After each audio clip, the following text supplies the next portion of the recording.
শীতকালে যদি আমরা পিকনিক না করলাম তাহলে শীতটা কি এনজয় করলাম। চন্দননগরে একটা পার্কে আমরা স্পট ভাড়া করেছিলাম, আমার শ্বশুরবাড়ির সকলেই মিলে আমরা পিকনিক করছিলাম।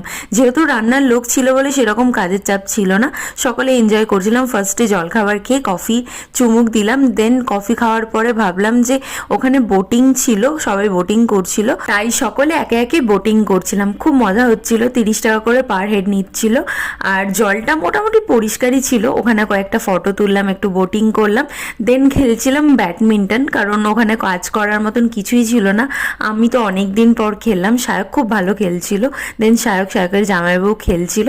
এই করতে করতে রান্নাও হয়ে গেছিলো, আমি একটু চাটনিটা টেস্ট করে দেখলাম, দেন তোপসে ফ্রাই হওয়ার সাথে সাথেই আমরা খেতে বসে গেলাম।